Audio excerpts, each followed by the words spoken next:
আসসালামু আলাইকুম এভরিওয়ান, কেমন আছেন সবাই? আমাদের ফ্যামিলি ব্লগের এটা হলো পার্ট 2। আশা করি পার্ট 1টা আপনারা সকলেই দেখেছেন, যেখানে আমরা নেভাল একাডেমি কিংবা ওয়েস্ট পয়েন্টে গিয়েছিলাম। সো এরপর আমরা চলে এসেছিলাম আসলে চট্টগ্রামের বোট ক্লাবে। আসলে এই ব্লগগুলো আপলোড দিতে আমি অনেক দেরি করে ফেলেছি, এডিট করার জন্য আসলে সময় পাচ্ছিলাম না। এনিওয়ে, সো চট্টগ্রামে থেকে বোট ক্লাবে যাওয়া হয়নি এমন মানুষ খুবই কমই আছে।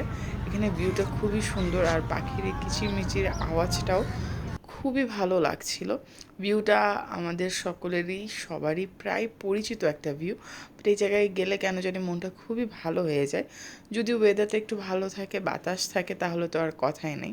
যদিও আমরা যেদিন গিয়েছিলাম সেদিন মানে ওয়েদারটা একটু গোমট ছিল, মানে বাতাস তেমন একটা ছিল না, যার কারণে একটু গরম লাগছিল। এনিওয়ে, আগে যদিও বোট ক্লাবে এন্ট্রি ফি ছিল না, আপনি ফ্রিতে এখানে প্রবেশ করতে পারতেন, বাট তবে এখন কিন্তু একটা এন্ট্রি ফি দিতে হয়। কারেন্ট এন্ট্রি ফিটা আমার জানা নেই, যার কারণে আমি এটা মেনশন করছি না। এনিওয়ে, এখানে বাচ্চাদের জন্য সুন্দর করে প্লে জোনও করে দেওয়া হয়েছে, দেখতেই পাচ্ছেন। আমাদের নাওয়ার এবং হিজান বেবি দুইজনই খুবই মজা পাচ্ছে।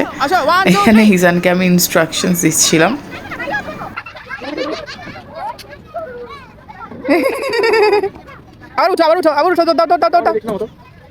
দেখতেই পাচ্ছেন আমাদের ইজান বেবি মাশাল্লাহ অনেক হ্যাপি হয়ে যায়, সে বারবার স্লাইডারে উঠছিল আর স্লাইড করছিল।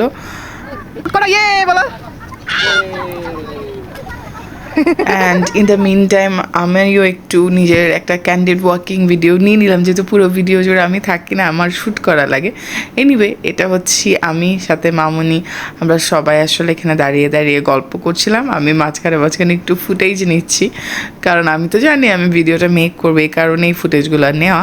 এনিওয়ে, ওভারঅল বোট ক্লাবের এনভায়রনমেন্ট আমার কাছে খুবই ভালো লেগেছে, কারণ বড়রা এবং বাচ্চারা দুইজনেই এখানে এনজয় করবে। এত সুন্দর করে সেট আপ করা, কেউই বোর হবে না, বাচ্চাদের মতো, বড়রা বড়দের মতো। দেখতে পাচ্ছেন এটা হচ্ছে স্বপ্না, আমাদের হাউস হেল্প, সাথে আছে ইজান এবং নাওয়া, সবাই কিন্তু খুবই মজা করছে। অ্যান্ড ঘোরাফেরা করতে করতেই সন্ধ্যা হয়ে গেল। সন্ধ্যা হওয়ার পরে বোট ক্লাব রঙে উঠলো নানান রঙে, দেখতেই পাচ্ছেন। লাইটসগুলাও খুবই একটা দারুণ এফেক্টস দিচ্ছিল, পুরো বোট ক্লাবের চেহারাটাই যেন পাল্টে গেছে।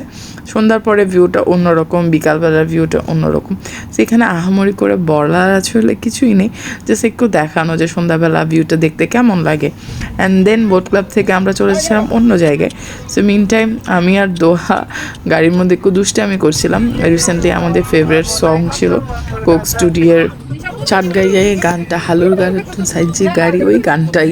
সো ওইটা নিয়ে আমি আর দোয়া একটু দুষ্টামি করছি, যেটার ফুটেজটা আমার কাছে খুব কিউট লাগছিল, যার কারণে এখানে আসলে অ্যাড করা। আমাদের কলিজাগুলোর সাথে আসলে এই মোমেন্টগুলো খুবই প্রেশাস, এত তাড়াতাড়ি এটা বড় হয়ে যাচ্ছে আসলে চোখের পলকেই।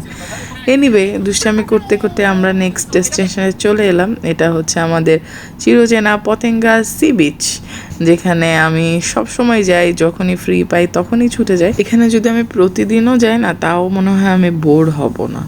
এনিওয়ে, সো দেখতেই পাচ্ছেন ঢুকতে আমাদের এখানে নানান ধরনের স্টল থাকে অ্যাজ ইউজুয়াল, যেখানে ভাজা পোড়া, পেঁয়াজু বা চা যাই আপনি খেতে চান সবই অ্যাভেলেবেল থাকবে। এখন চলে এলাম আমরা এই ব্রিজের কাছে, যেহেতু ভাটার টাইম ছিল, যার কারণে পানির কোনো চিহ্নই ছিল না।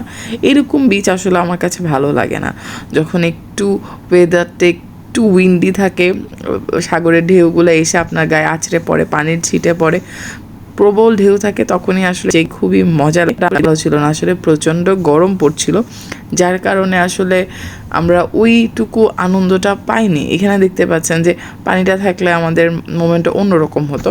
এনিওয়ে, কথা বলতে বলতে আমাদের পেঁয়াজও চলে এলো, সাথে আমরা বাদাম খাচ্ছিলাম, চা খাচ্ছিলাম।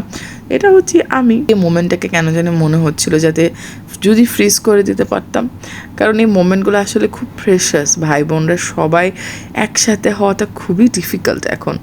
এনিওয়ে, এখানে দেখতে পাচ্ছেন মুস্কান নামে একটা দোকান আছে। আপনারা যদি বিচে যান আর এই দোকানটা পান, তাহলে বলবো আপনারা ওখান থেকে পেঁয়াজু আর চাটা ট্রাই করবেন, কারণ আসলে টেস্টটা খুবই মজা। দেখতে পাচ্ছেন যেহেতু ভাটার টাইম, সেহেতু পানি অনেক দূরে চলে গিয়েছে, এবং ওখানেই সিঁড়ি দিয়ে নামার পরে স্পেসটাতে কিন্তু তারা দোকান খুলে বসেছে নানান ধরনের। দেখতে পাচ্ছেন মেলায় যেরকম পাওয়া যায় আসলে টুকটাক চুড়ি, এই সেই অনেক হাবিজাবি জিনিসপত্র পাওয়া যাচ্ছে। আমরা এখানে নিচে নেমে পরে ঝালমুড়ি খেলাম, এরপরে আমরা ভেলপুরি খেলাম, অ্যান্ড এই লেন দিয়ে আমরা হাঁটা শুরু করলাম আসলে। অ্যান্ড আমাদেরকে বলা হচ্ছিল যে 8টার দিকে জোয়ার আসবে, পানি কাছে চলে আসবে। সো আমরা হাঁটতে হাঁটতে প্রায় 10-15 মিনিট হেঁটেও উঠার কোনো জায়গা পাচ্ছিলাম না। অ্যান্ড এক পর্যায়ে আমার ছোটো বোন ভয় পেয়ে যায় যে শি ওয়াজ লাইক যদি পানি চলে আসে আমরা কোথায় যাব। I know it's silly, anyway ঘোরাফেরা করে এরপর আমাদের ডিনারের টাইম হয়ে গেল অ্যান্ড আমরা ডিনার করতে চলে আসলাম হালি শহরে শেরে চাটগা রেস্টুরেন্টে। এই রেস্টুরেন্টে এর আগে আমার আসলে ভিজিট করা হয়নি, এটাই প্রথমবার ছিল। ফেসবুকে অনেকগুলো পোস্ট রিসেন্টলি চোখে পড়ছিল তখন, সো এই কারণেই শেরে চাটগাতে আসলে যাওয়া। সো গিয়ে দেখলাম একটা প্রিটি বেসিক একটা ইন্টেরিয়র, এটা আপনারা দেখতেই পাচ্ছেন ভিডিওতে। সো যখন আমরা গিয়েছিলাম তখন খুব অল্প কিছু গেস্ট ছিল অ্যান্ড আমরা আমাদের মতো একটা টেবিল নিয়ে বসে গেলাম অ্যান্ড এখানে ডিফারেন্ট টাইপ অফ আইটেম দেখতেই পাচ্ছেন। আমি মেনুটা আপনাদেরকে দেখিয়ে দিচ্ছি এবং তাদের পেজে গেলেও কিন্তু আপনারা দেখতে পারবেন তাদের naan, nihari, kebab, mutton section, drink section, fried item, এভাবে আলাদা আলাদা করে তারা দেয়া আছে। সেট মেনু আছে, দাওয়াতে বিরিয়ানি আছে অ্যান্ড মাসি খিচুড়ি আছে। আই ডোন্ট নো এটা মানে কি, বাট আমরা তাদের মাসি খিচুড়িটাই খেয়েছিলাম কারণ ওটাই অ্যাভেলেবেল ছিল আমাদের সবার জন্য। অ্যান্ড এখানে দেশি কিছু প্ল্যাটারও দেখতে পাচ্ছি, আপনারা আপনাদের পছন্দ মতো আসলে ট্রাই করতে পারবেন। দেখতে পাচ্ছেন এখানে আমাদের দোয়া বেবি নিজের মনের আনন্দে ডান্স করে গান করে ডান্স করছিল অ্যান্ড আমরা সবাই বসে আসলে ফুডের জন্য অপেক্ষা করছিলাম। অ্যান্ড সত্যি কথা বলতে তারা বেশ কিছুক্ষণ সময় আসলে নিয়েছিল আমাদের ফুডে প্রিপেয়ার করতে অ্যান্ড এটা আমি তাদেরকে ব্লেমও করছি না, আমরা মানুষও একটু বেশি ছিলাম, বাট তাও অনেকক্ষণ সময় নিয়েছে। অ্যান্ড আমরা এইভাবে আসলে সবাই বসে গল্প করছিলাম অ্যান্ড ধীরে ধীরে দেখলাম রেস্টুরেন্টে আমরা ছাড়া আসলে আর কেউই ছিল না। সো আমরা এসে রেস্টুরেন্টে ঢুকতেই এরকম একটা ফ্লোরিং কর্নার থাকে যেখানে আপনি চাইলে এইভাবে বসেও ডিনারটা এনজয় করতে পারবেন। বাট আমরা যেহেতু মানুষ বেশি ছিলাম যার কারণে আমরা এখানে না রেখে আমরা টেবিলেই আসলে ফুডটা এনজয় করি। আমাদের ফুড দেওয়ার আগেই কিন্তু পুরো রেস্টুরেন্ট খালি হয়ে যায়, আমরাই খালি থাকি। তো আমরা ঘুরে ঘুরে আসলে ভিডিও নিচ্ছিলাম, আমি কিছু শর্ট নিচ্ছিলাম। তার অ্যাম্বিয়েন্সটা আপনারা দেখতেই পাচ্ছেন, আহামরি করে বলার কিছু নেই, বাট এই জোনটা আমার কাছে বেশি অ্যাট্রাকটিভ লেগেছে। বাকিটা বেসিক রেস্টুরেন্টের মতোই। তো আমাদের ফুড চলে এলো, আমরা খিচুড়ির সাথে বুড়ানি অর্ডার করেছিলাম। এটাই ছিল তাদের চিকেন খিচুড়ি। চিকেনের পিসটা মোটামুটি ভালোই ছিল, বাট একে তো তারা সার্ভিংয়ে লেট করে, পরে তারা খিচুড়ির সাথে ডিম দিতে ভুলে যায়, বেশ অনেকক্ষণ পরে তারা আবার ডিম নিয়ে আসে। আর খিচুড়িটা মনে হচ্ছিল যে ঠিক মতো কুকড হয় নাই, মানে খুব স্পাইসি ফিল হচ্ছিল। একটা থাকে না মশলা কষানোর পরে যে একটা টেস্ট, কষানোটা কম হয়েছিল মনে হচ্ছে। তো এতক্ষণ ওয়েট করানোর পরে আসলে এটা আমার কাছে খুবই ডিসঅ্যাপয়েন্টিং লাগছে। তাও আপনারা কেউ ট্রাই করে থাকলে আপনাদের এক্সপিরিয়েন্সটা জানাবেন। এনিওয়ে ডিনার করে ফাইনালি আমরা চলে এলাম। We had a wonderful day, মাশাআল্লাহ।